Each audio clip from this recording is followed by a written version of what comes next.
This almost at the end of the chapter. Now we have the corrosion.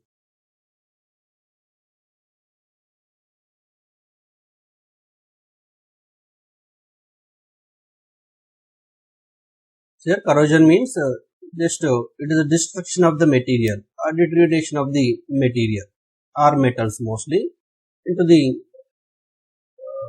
its corresponding mineral form. It can convert into the mineral or metallic salt. Best example for corrosion you can take rusting of iron or tarnishing of silver, conversion of silver. It can loses its shininess in some formation of some green coating on the copper materials is some comes under corrosion.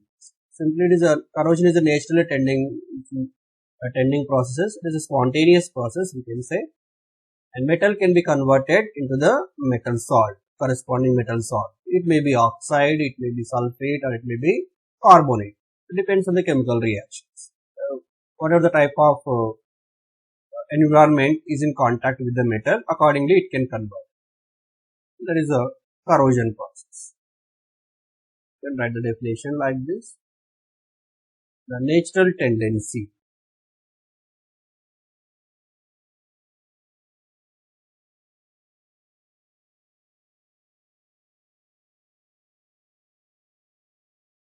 of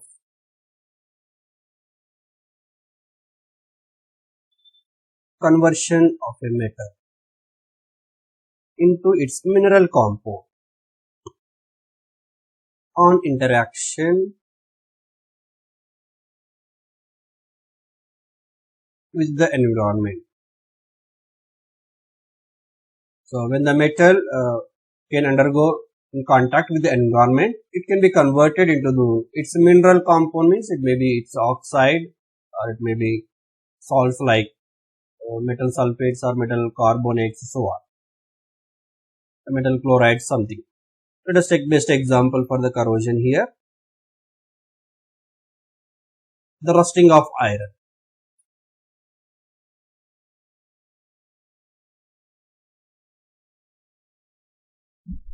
So here, in case of rusting of iron metal can react with the environment, moisture, can be converted into the oxide form, iron oxide. This is called rusting process, corrosion process. Similarly, you can take silver. When it reacts with the H2S, hydrogen sulfide, which is present in the environment, then it can form silver sulfide.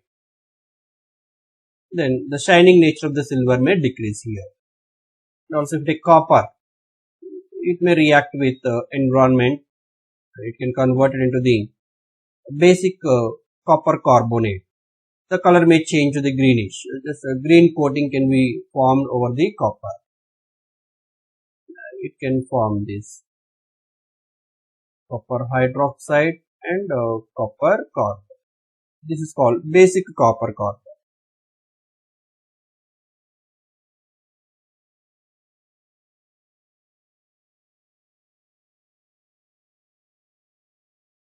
Basic copper carbon.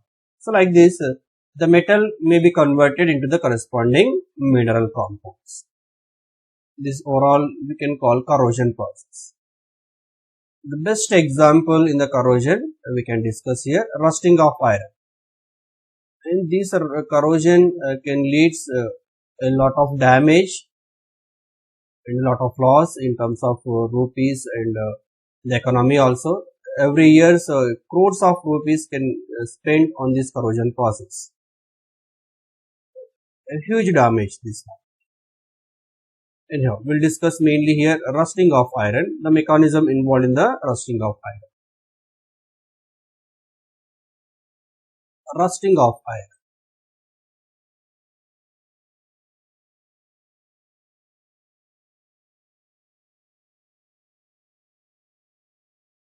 So what mechanism involved here? There is mechanism or the chemical reaction. So if you take any iron rod or iron metal, this kind of a small electrochemical cell reaction only can take place. If you take any iron rod which is in contact with the environment, then it behaves as a tiny galvanic cell. At one of the end, the iron rod can act as an anode, and other end it can act as a cathode within the iron rod only. Then when it is in contact with that moisture or some acids or salts, let me see the chemical reactions can take place in case of rusting process at anode. Generally iron is a metal, let us use the iron metal. It can undergo oxidation. Iron can loses electrons, can form iron 2 plus and 2 electrons, where the reduction potential of iron is iron 2 plus and iron.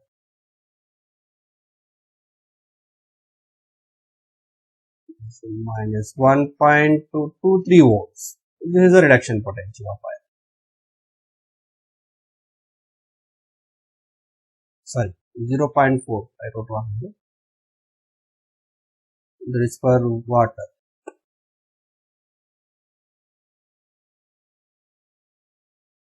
This is minus 0.44 ohms. That is the reduction potential of iron. And the second, here the metal, anyhow iron can converted into the iron 2 plus and releases 2 electrons. And within the metal rod, these electrons can move from one end to the other end, and they can reach this electron to reach the cathode. And where this cathode, this is a metal rod, this is in contact with the atmosphere. When it is open to the atmosphere anyhow it contains oxygen, and any impurities present in the atmosphere means mainly carbon dioxide. Any moisture is there. If carbon dioxide will react with the moisture, it can form carbonic acid, and this carbonic acid can give the H plus ions. It releases H plus and the CO3 2 minus. Now, when this at anode, iron 2 converted into the iron 2 plus, and it releases electrons, and these electrons will move to the other end. That is the cathode, where this metal rod is in exposure to the atmosphere condition. And at atmosphere we have the oxygen, and it is in contact with that carbonic acid, where it can give H plus ions. And we have the H plus ions.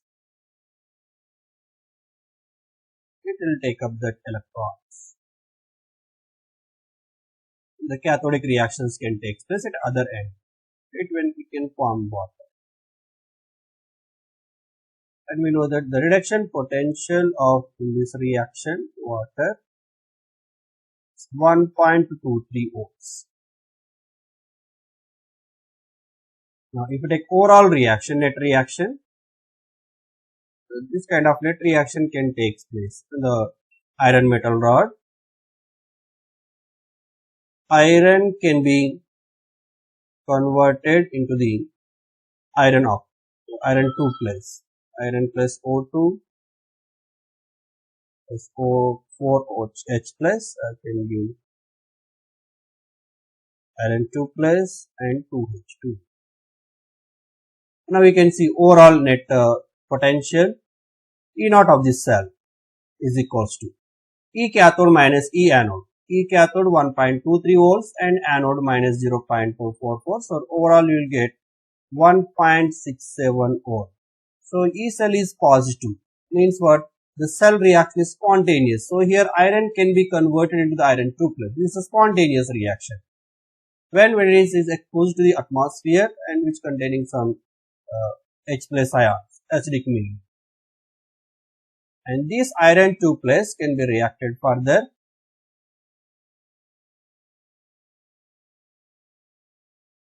with oxygen, and if any moisture is present,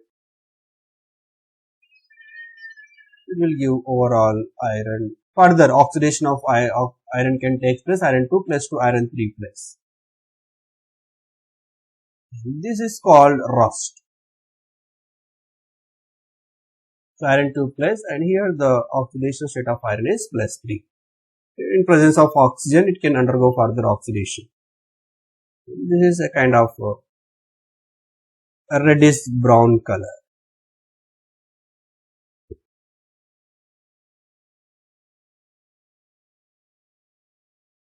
So reddish brown porous coating can be formed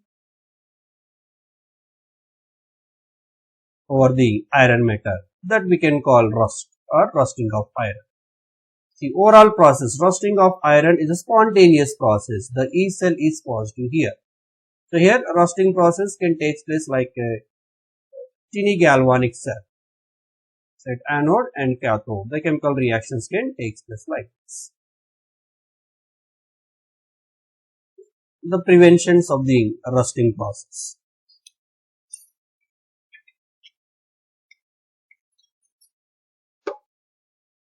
Prevention.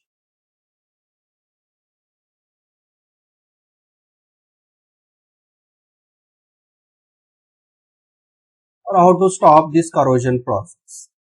There are various methods are there in that first one.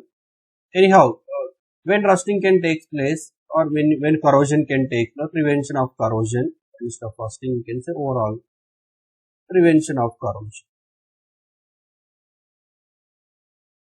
So when corrosion can take place, generally if the metal, if it is in contact, it will come in contact with any other environment, mostly if it in contact with the metals or acids or bases, some extra environment, then some chemical reactions can take place between the metal and outside environment. Then it can convert it into its mineral compound. So what we have to do, just we have to protect the contact of this metal with the environment by applying some outer surfaces, protected some coatings, so protecting coatings or layers, protective layers. That is we can do with by applying paint. The best prevention method is applying the paint.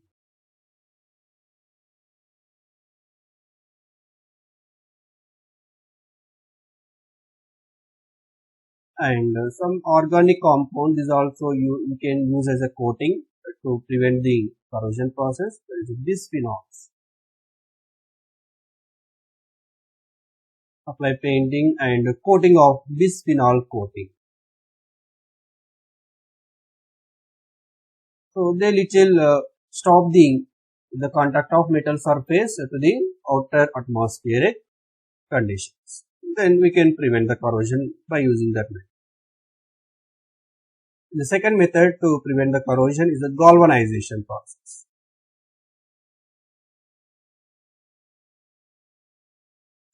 Galvanization. This is a process just coating of the outer surface of the metal with zinc. Is the coating of zinc metal.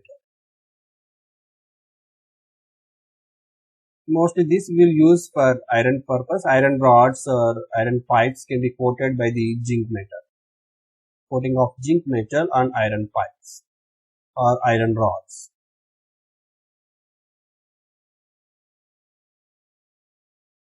Then what happens, we know that anyhow zinc is less reactive in nature compared to the iron. Iron is more reactive and zinc is less reactive. Due to the reactivity nature, the zinc can anyhow, it can act as some wall, it can be some inhibitor, preventer between the iron metal and the atmosphere. Like this coating process. That is called galvanization process, coating of zinc on the iron rods or iron pipes. And the third method is very important, cathodic protection. Cathodic protection. And this cathodic protection we can do by using some sacrificial electrodes.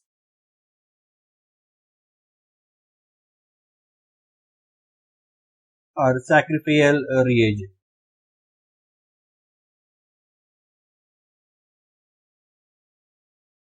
sacrificial electrode.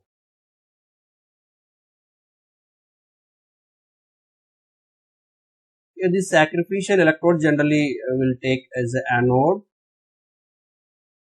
Then this anode will connect to the mostly iron rods, where iron rod can act as a cathode. The best sacrificial electrode will use here the magnesium and zinc. That is called cathodic protection. Will make the iron rod as a cathode and this magnesium or zinc as an anode. That we can protect that cathode, that is a metal, iron metal. Generally here big iron pipes there for the protection of that one, or in the earth, which are the big pipelines which are passing under the earth can be protected by this cathodic protection. So under that anyhow so many minerals will be there, so they can corrode the iron pipes. There we will use the technique like this. Let me take here one big iron pipe which is present under the earth. Next to this will connect some magnesium or zinc rod. This is as anode, and this they will connect to the iron pipes, where magnesium which is having less reduction potential values compared to the iron rod can act as an anode. Here magnesium can act as an anode due to the less reduction potential values according to electrochemical series application. The electrode which is having less reduction potential value can act as an anode, and iron can act as a cathode here. For example, if iron undergoes this corrosion process, in this corrosion process first iron should convert into the iron 2+ and should release electrons. Let us assume here iron is converting like this, iron 2+. Then when you use this cathodic protection and when you connect this to the magnesium anode, then it can behave as a mini galvanic cell. The chemical reactions can take place here at anode. So generally what happens, magnesium can convert into the magnesium 2+ and releases electrons. So at cathode, iron 2+ can take electrons and convert it back to the iron. The overall reaction, magnesium and iron 2+ can give magnesium 2+ and iron. But here E cell you will get positive. Overall cell potential is positive. Means what, this reaction is feasible. This is spontaneous reaction. So whenever this iron convert into the iron 2+, the iron 2+ again can under the chemical reaction with the magnesium, then it will convert back to the iron. Means here magnesium can dissolve, magnesium can loses its ion, its metallic nature into the ionic form. Magnesium sacrifices its electrons to the iron to convert iron 2+ to the again back iron. Hence it is called sacrificial agent or cathodic protection. We will make this iron as a cathode and we will protect by taking one anode, mostly zinc or magnesium. This is a cathodic protection. Like little electrochemical cell. These three important prevention methods. First one, just you have to apply some coatings over the surfaces. It may be paints, something. Next, galvanization process, the coating of zinc. The third one, cathodic protection. It is almost about the electrochemistry. We are almost at the end of the chapter.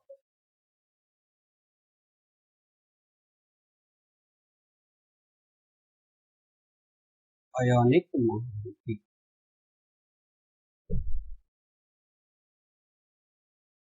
What is this ionic mobility? Generally, we will represent the ionic mobility with E. So we can define like this. It is the speed of ion. Either it may be cation or anion. the speed of an anion under unit potential gradient. Under unit potential gradient.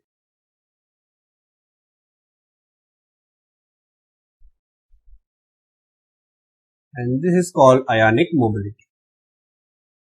What is the potential gradient? First we will write ionic mobility formula in the mathematical form. Gradient and per unit length. Speed of ion. Potential gradient.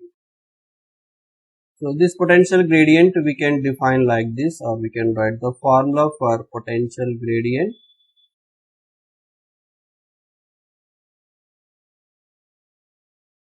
That is equals to potential difference between the two electrodes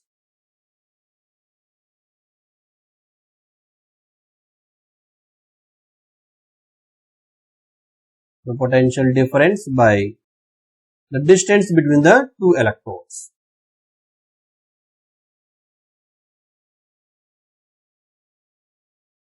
The distance between two electrodes that can give the ionic mobility.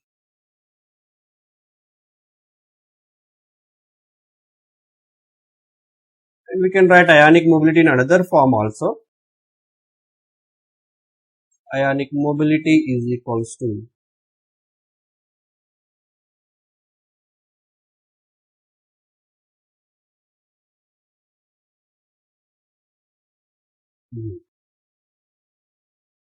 the ionic conductance by the charge present on ion into the Faraday's Coulomb charge. This is a formula for ionic mobility. You can like this. If it is a cation, the ionic mobility of cation, you can define like this: ionic conductance of that cation into the charge present on the ion Z plus into Faraday's 96,500 coulombs. Then we can take with respect to that potential gradient, it is the speed of the ion by potential gradient, or ionic conductance by the Faraday charge. Similarly for anion, you can take U minus is equals to ionic conductance of anion by the charge of anion into F.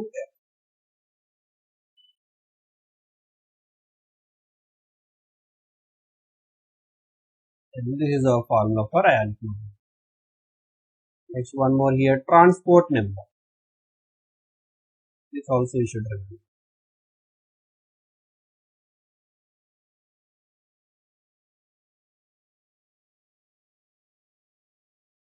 Transport number.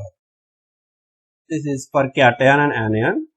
The transport number will represent this symbol C. That is the transport number of cation or transport number of anion, or transport number of cation.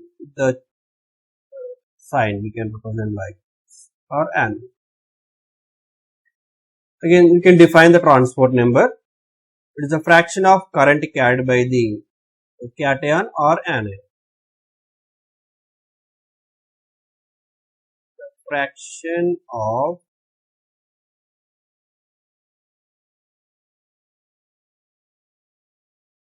current carried by a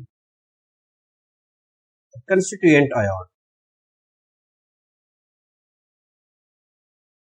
of an electrolyte.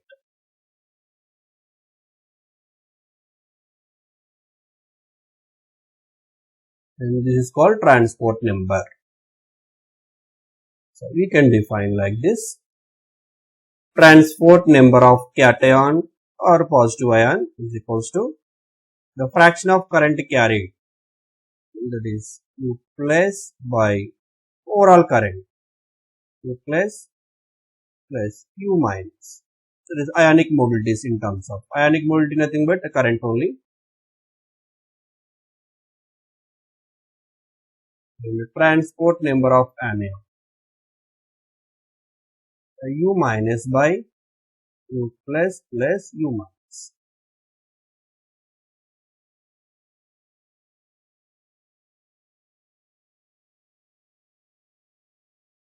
From this, the fraction of transport number of cation and transport number of anion is equals to the ionic mobility of cation to the ionic mobility of anion. The ratio of transport numbers, the ratio of the ionic mobilities. Also further, the fraction of transport number T plus and T minus should be equal to 1. Overall fraction. The sum of the fractions of the current carried by all ions should be equal to 1, like mole fraction. These are the few formulas related to the ionic mobility and transport.